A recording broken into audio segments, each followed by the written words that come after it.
이 나라에서 확정 수익을 23% 주는 게 있긴 하지만 이런 장점 뒤에 또 주의해야 할 것도 같이 있을 거잖아요. 같이 한번 정리해서 말씀드리도록 하겠습니다. 자, 안녕하십니까. 목돈관리 전문기업 행센의 오영일입니다. 반갑습니다. 자, 나라에서 확정 수익으로 20% 넘게 주는 제도가 있다고 합니다. 아마 모르시는 분도 많이 계실 거고요. 이거를 아시는 분들은 다들 잘 활용을 하고 계시거든요. 그 방법에 대해서 말씀을 드릴 거고, 우리가 열매가 항상 있으면 항상 뭔가 반대편에 조심할 거, 주의할 거 이런 것도 같이 있거든요. 세상 모든 일이 장점만 있지는 않다. 다들 아시죠? 그래서 이 나라에서 확정 수익을 23% 주는 게 있긴 하지만 이런 장점 뒤에 또 주의해야 할 것도 같이 있을 거잖아요. 같이 한번 정리해서 말씀드리도록 하겠습니다. 그리고 오늘 제가 말씀드릴 내용은 이 밑에 보시는 것처럼 벤처 투자와 관련된 겁니다. 벤처 투자를 통해서 소득 공제를 받을 수 있고요. 그 소득 공제를 통해서 23% 내외의 수익이 확정적으로 발생되는 그런 투자 방법이 있어요. 그 방법에 대해서 말씀을 드려보겠습니다. 일단 벤처 투자가 뭐지? 라고 생각하시는 분들이 계실 거예요. 그래서 이 벤처 투자가 뭔지 를 먼저 말씀드릴 건데, 근데 벤처 투자를 우리가 이해를 하려면 먼저 소득세 결정 과정을 이해를 하셔야 됩니다. 왜냐하면 결국은 벤처 투자의 맹점은 소득 공제를 통해서 낼 세금을 안 내게 해주고, 그게 이제 수익으로 환산했을 때 이제 10몇 프로, 20몇 프로의 수익이 확정되는 구조가 되는 거거든요. 그래서 우리는 소득세 결정 과정을 먼저 이해를 해야 된다. 아마 다들 아시는 내용이시겠지만 그래도 가볍게 정리하는 차원에서 소득세 결정 과정에 대해서 말씀을 드려보도록 하겠습니다. 자, 일단 우리가 소득을 버는 게 있어요. 소득을 버는 게 있으면 거기에서 근로소득 공제라는 걸 제외를 하게 됩니다. 그러면 근로소득 금액이라는 게 나오게 되고요. 그리고 근로소득 금액에서 소득 공제를 해주는 게 있습니다. 이게 뭐냐면 우리 뭐 보험료 낸 거나 카드 사용 금액 이런 것들 보면은 우리가 공제해주는 항목들이 있잖아요. 그래서 근로소득 금액에서 소득 공제를 빼면 그때 과세 표준 금액이 나온다라고 보시면 되고, 그리고 과세 표준에다가 우리는 소득세율을 곱해서 산출세액이 만들어지게 되는 거고요. 아직 끝이 아닙니다. 산출세액에서 나라에서는 또 세액 공제라는 걸 해주게 됩니다. 우리 왜 증권회사나 보험사에 연금 상품 가입하면 연 400만 원까지 얼마 공제해줍니다. 뭐 이런 거 있잖아요. 그게 여기에 해당이 되는 거죠.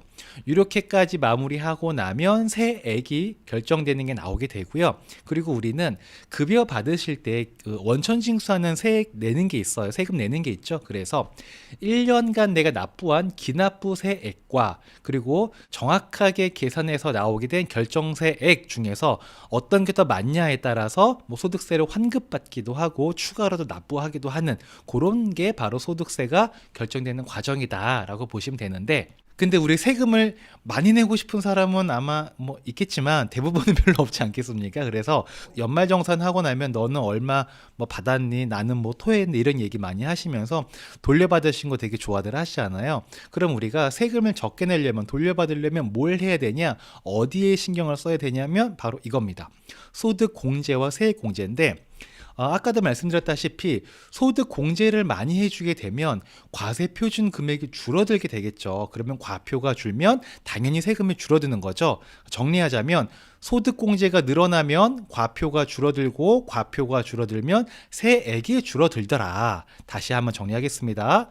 소득 공제가 많아지면 과표가 줄어들고 과표가 줄어들면 세금이 줄어들더라 라는 겁니다. 오늘 얘기할 부분은 바로 이 부분, 소득 공제 관련된 부분을 말씀을 드릴 겁니다. 다시 한 번 더 정리할게요. 귀에 못이 박히시겠지만 중요한 겁니다. 소득 공제가 늘면 과표가 준다. 과표가 줄면 세금도 준다 라는 겁니다. 자, 그러면 이렇게 예시를 한번 들어볼게요. 만약에 과세 표준이 1억이에요. 그러면 세율을 35%를 곱하게 되면 세금은 2,010만 원이 나오게 됩니다. 아니죠. 1억에 35%면 3,500 아니냐. 근데 왜 너는 2,010만 원이라고 하냐? 라고 생각하실 수가 있는데, 보시면 1억은 8,800 초과 1억 5천 이하 구간에 해당이 되는데, 그 경우에는 8,800 초과에 대해서만 35%를 내는 거죠. 그래서 밑에 계산식은 나와 있으니까 너무 뭐라고 하지 않으시기 바랍니다. 정확한 계산 맞습니다. 간단하게 표현해서 그냥 과표 1억인 경우에는 세율 35%가 적용되어서 세금은 2천만 원 정도가 된다라는 겁니다. 근데 과표가 좀 준 거예요. 과표가 이제 5,600입니다. 그러면 아까보다는 세금이 적어지겠죠? 당연한 거죠. 과표가 줄어드니까 세금도 줄어드는 거죠. 근데 얼마나 줄어드냐? 35%를 곱하는 게 아니죠.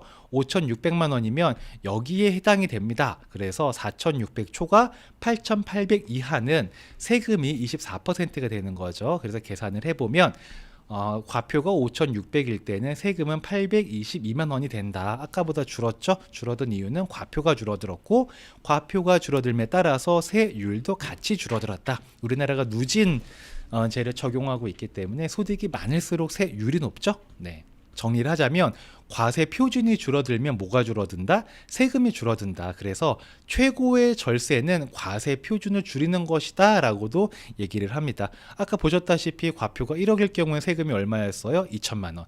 근데 과표가 줄어서 만약에 5,600이다 라고 봤을 때는 세금이 822만 원으로 한 1,188만 원 정도가 차이가 나는 거죠. 그만큼 과표를 줄이는 게 중요하다.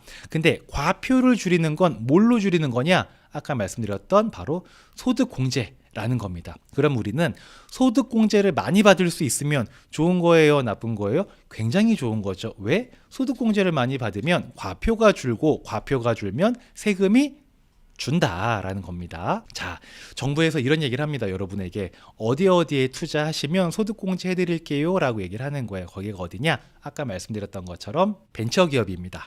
벤처기업이란 건 뭐냐면 나라에서 정해놓은 요건이 있어요. 이런 요건을 충족하신 분들은 나라에서 벤처기업, 벤처회사로 인정해드리겠습니다 라고 한 그렇게 인정받은 회사들이 있습니다. 그걸 우리는 벤처기업, 벤처회사라고 얘기를 하는데 벤처회사에 투자하면 소득공제를 해준다는 거예요. 그래서 벤처회사 투자 이퀄 소득공제라고 읽으시면 됩니다. 자, 요거는 어디 나와 있냐면 조세특례제한법 제16조에 나와 있는데 법률에는 굉장히 자세하게 잘 나와 있습니다. 여러분 딱 보시면 아시겠죠?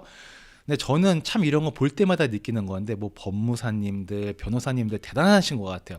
분명히 한국말인데 되게 어렵지 않습니까? 여러분 딱 보시기에는 이게 그래서 뭐 어떻다는 거야? 라는 생각이 드시잖아요. 그래서 이거를 간단하게 정리해 놓은 자료를 가지고 왔는데요.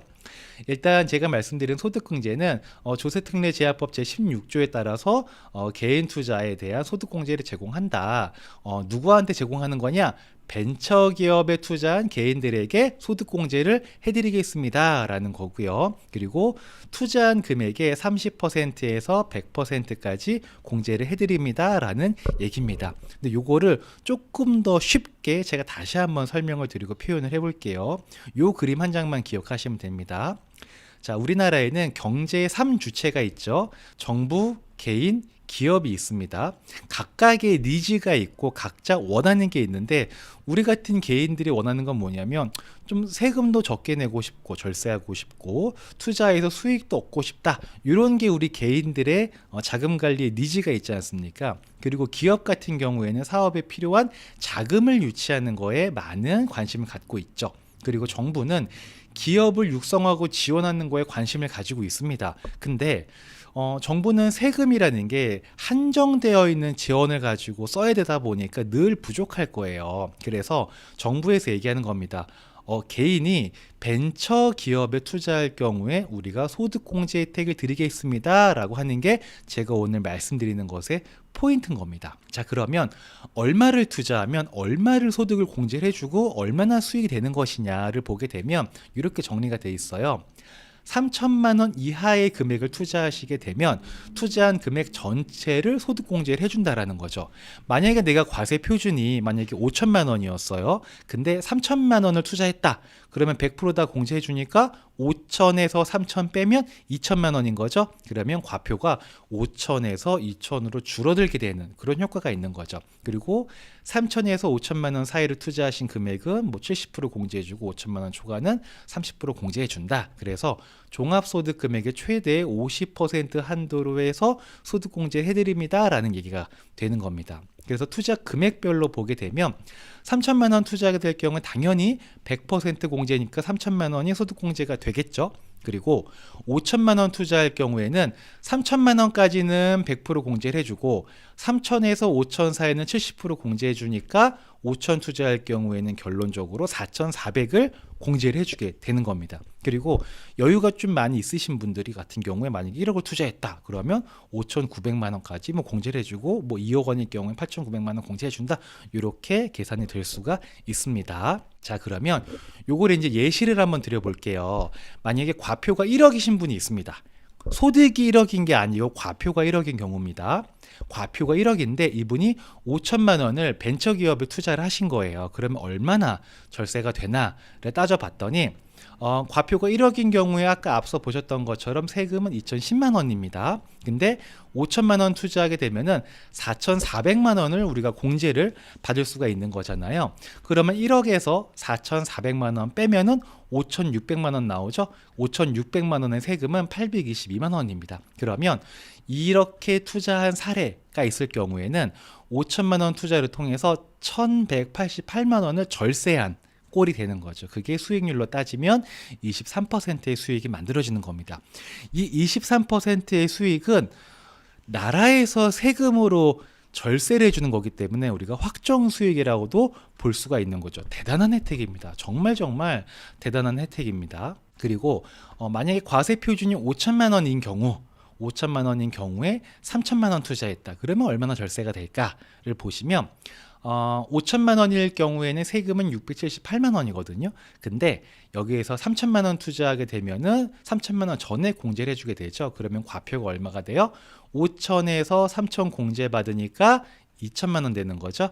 2천만 원에 대한 세금은 192만 원입니다. 그러면 3천만 원 투자해서 486만 원이 절세가 되는 거죠. 그러면 16%의 수익으로 환산될 수가 있다라는 얘기가 되는 겁니다. 나라에서 이렇게 세금으로 깎아주는 거기 때문에 굉장히 마음 편안하게 이 수익을 가져갈 수 있다라고도 볼 수가 있어요. 자, 그리고 또 주의사항이 한 가지가 있습니다. 벤처 투자를 하시면 3년간 그 투자를 유지를 해야 됩니다. 중간에 투자했던 걸 빼거나 그렇게 되면 소득공제가 인정이 안 돼요. 그래서 항상의 벤처 투자를 알아보실 때는 충분한 여유 자금으로 하시는 게 굉장히 중요하다. 물론 우리가 벤처 투자뿐만 아니라 모든 투자는 여유 자금을 하는 게 중요하잖아요. 근데 벤처 투자는 더더욱이나 소득공제를 인정받기 위해서는 여유 자금으로 하셔야 된다라는 점을 필히 알고 가시면 좋겠습니다. 이런 디테일한 부분들은요, 나중에 한 번 더 제가 말씀드릴게요. 어떤 것들이 또 있냐면, 우리가 만약에 올해 투자를 이렇게 진행을 했어요. 그러면 꼭 올해 이거를 소득공제를 받아야 되냐? 아니에요. 3년 동안, 이게 1개년도, 2개년도, 3개년도, 이때 1년 차에 투자를 하셔도요, 이때 소득공제를 받으실 수가 있거든요. 그건 내가 선택하기에 따라 달라지는 겁니다. 이런 디테일들이 있거든요. 이런 건 차후에 제가 한 번 더 어떻게 활용하는 게 좋은지, 어떤 방법들이 나올 수 있는지는 한 번 더 말씀드리고, 오늘은 그냥 개요에 대해서만 말씀을 드리도록 하겠습니다. 그리고 가장 중요한 게 이겁니다. 벤처 투자를 통해서 소득공제를 받는 건 좋죠. 소득공제는 나라에서 주는 거기 때문에 확정 수익이라고 볼 수가 있습니다. 근데 투자를 했는데, 우리 투자라는 거는 잘 될 수도 있고 잘 안 될 수도 있는 거잖아요. 소득공제 받으려고 투자했는데 투자금 회수가 안 되는 일이 발생할 수도 있지 않습니까? 대표적으로 이런 벤처 투자 회사들은 보통 다 비상장 회사인 거예요. 우리가 상장사 같은 경우에는 언제든지 편하게 거래할 수가 있지 않습니까? 뭐 싸게 팔던 비싸게 팔던 그거는 그 시세에 따라 다를 수 있겠지만, 상장사에 투자하면 언제든지 현금화할 수가 있어요. 근데 비상장 회사들은요, 내가 투자를 해놓고 이 주식을 받아줄 사람이 없으면 빠져나올 수가 없습니다. 영영 그 돈이 묶일 수도 있는 거예요. 그래서 소득공제 받으려고 벤처기업인 비상장 회사에 투자했다가 영영 그 돈이 묶이는 일들이 발생할 수도 있습니다. 그렇기 때문에 굉장히 주의하셔서 투자를 진행을 해야 되는 거고요. 여기서 꿀팁 하나 드리면, 우리가 투자할 때요, 이런 게 있습니다. 주식에 투자를 할 수도 있고요, 채권에 투자를 할 수도 있어요. 주식과 채권의 차이는 여러분 다 아시죠? 주식은 그 회사의 지분을 가져가는 거고, 지분이 가격이 올라가냐 내려가냐에 따라서 시세 차이를 얻게 되는 거죠. 채권은 말 그대로 그 회사에 돈을 빌려주는 겁니다. 빌려준다는 얘기는 만기가 존재한다는 것이고, 그 회사가 망하지 않으면 무조건 나한테 돈을 돌려줘야 된다라는 겁니다. 그러면 우리가 투자를 할 때 이 주식 쪽에 투자를 할 수도 있고요, 채권 쪽에 투자를 할 수도 있습니다. 어떤 게 더 좋다 나쁘다가 있는 건 아니고요. 어떤 회사냐에 따라서 주식으로 투자하는 게 유리할 수도 있고요. 채권으로 투자하는 게 유리할 수도 있다라는 거. 이런 디테일이 있는데 이건 또 다음번에 제가 말씀을 드릴게요. 그리고 결국은 이겁니다. 투자할 대상을 찾고 이 회사를 선별하는 게 굉장히 중요하다라는 말씀을 드릴게요. 그럼 많은 분들이 아니 이런 벤처 기업이 어디에 있는지 알고 어떻게 투자하느냐, 이거 증권회사 가면 되는 거냐? 그렇지 않습니다. 물론 이제 펀드로 하는 것도 있는데 그건 또 혜택이 또 기준이 좀 다르거든요. 그것도 디테일한 부분이니까 그건 다음번 영상에서 제가 다뤄드리기로 하고, 투자할 대상을 어디서 찾느냐라고 물어보신다면 이렇게 이제 벤처 투자 종합 포털이라는 사이트가 있어요. 이런 사이트에 가시면 여기 투자 매칭 뭐 이런 데 가보시면 투자를 희망하는 기업들이 많이 나옵니다. 여기서도 많은 정보를 얻어갈 수 있으니까 이런 사이트를 활용해 보시면 될 것 같고요. 그리고 4월 8일 날 이제 얼마 안 남았죠. 4월 8일 날 저희 행쌤 머니쇼를 진행을 하게 됩니다. 이때 제가 투자할 만한 벤처 회사 이런 걸 제가 소개를 오프라인에서 직접 다 해드릴 겁니다. 그래서 굉장히 여러분들께 좋아할 만한 그런 꿀팁이 될 거거든요. 그거는 제가 오프라인에서 먼저 이렇게 오픈을 하려고 합니다. 그리고 이날 머니쇼에서는 3명의 강사진이 출연을 하게 되는데요. 부동산 꿀팁이 이건록 소장님께서 부동산에 대해서 현 시점 부동산 포인트 및 관리 포인트를 말씀을 해주실 거고요. 그리고 유진투자증권의 WM 센터의 센터장님께서 오셔서 노후를 대비하는 노후에 도움이 되는 주식 투자 관리 방법에 대해서 또 말씀을 해주실 거고, 또 마지막 시간에는 제가 현금 흐름을 위한 GPL 채권에 대해서 말씀드릴 건데, 보통 저희가 진행하는 GPL 채권은 세해 전 8%잖아요. 근데 제가 세해 후 10%의 수익을 얻을 수 있는 방법에 대해서 말씀드릴 거거든요. 요거는 행센 머니쇼에서 확인을 하실 수가 있습니다. 미리 말씀드리지만 참가비는 33,000원이고요. 그리고 행센의 기존 고객분들은 참가비 없이 참여하셔서 즐거운 시간을 보내실 수가 있다라는 공지의 말씀드리고, 이 행사 참가하시는 링크는 이 영상 하단에 고정 댓글에 달아놓도록 하겠습니다. 자, 일단 오늘 준비한 내용은 여기까지인 거고요. 벤처 투자가 되게 생소하신 분들이 있으실 거예요. 또는 벤처 투자가 뭔지는 알기는 아시는데 마땅히 투자할 만한 곳이 없어서 그동안 활용하지 못하셨던 분들이 계셨을 겁니다. 그런 부분들 앞으로 제가 차근차근 어떻게 활용하시면 되는지 그런 것 좀 말씀을 드릴 거고요. 그리고 1차적으로는 행쌤 머니쇼에 오시면 투자할 만한 벤처 회사를 소개받으실 수 있다. 그 투자하고 말고는 본인의 판단이고 저는 그냥 나열만 해드린다, 소개만 해드린다, 이렇게 이해를 하시면 될 것 같습니다. 그리고 벤처 투자에 대한 안내뿐만 아니라 부동산에 대한 현재 투자 포인트나 관리 포인트를 좀 짚어드릴 거고요. 그리고 또 주식과 관련된 부분도 또 재미있게 또 이야기 들으실 수가 있을 겁니다. 자, 일단 오늘 준비한 내용은 여기까지고요. 저는 이만 물러나도록 하겠습니다. 일교차가 큰데 감기 조심들 하시고요. 저는 다음번에 또 인사드리도록 하겠습니다.